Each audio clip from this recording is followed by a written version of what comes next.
This is Hannibal here from the HannibalTV.com. Let's jump right into the Clash of the Castle results. CM Punk cost Drew McIntyre winning the Damian Priest WWE World title. Why they call it a world title, I don't know. So the title did not change hands. To no one's surprise, Cody Rhodes defeated AJ Styles for the second time in a row. And by the way, I noticed Clash in the Castle is not trending anywhere. There I have seen like trends of CM Punk and stuff, but like I'm not seeing anything trending about the pay-per-view. Isla Dawn and Alba Fire defeated Shayna Baszler and Zoe Stark. Zoe Stark, who I've interviewed, and Bianca Blair, and Jade Cargill.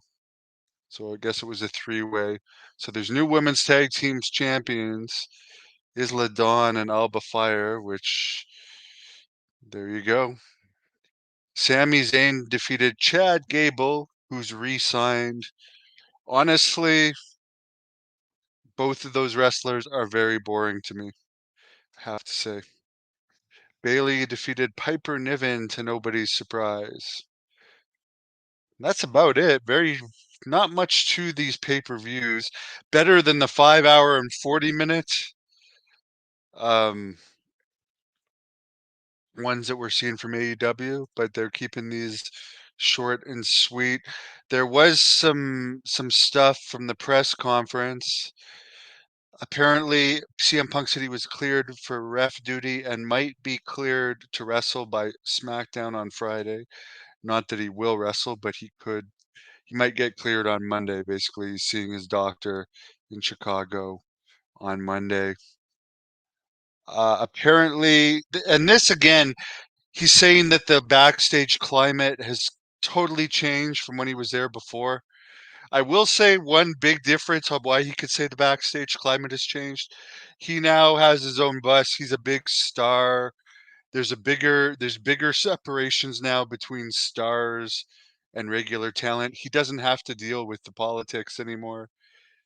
His position is solidified.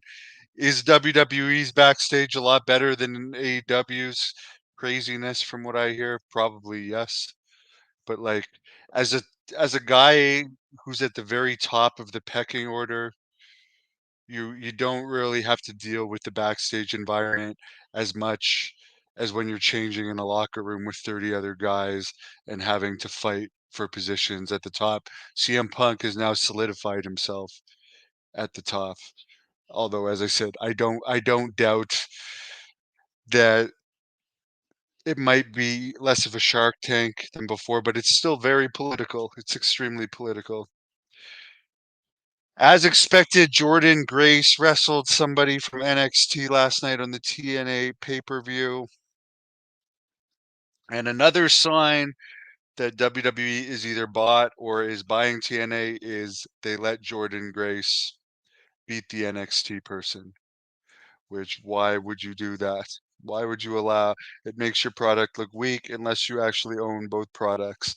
The person she beat was named Tatum Paxley, who is not exactly a household name. The Rock is already talking about having the biggest WrestleMania match in history at next year's WrestleMania. The good thing about that, he's already building to next year's WrestleMania. The bad thing about that, we know Cody Rhodes is going to keep the title till next year's WrestleMania. But they don't care. NXT's number was very weak this week, considering they had Jordan Grace from TNA and Cody Rhodes on the show.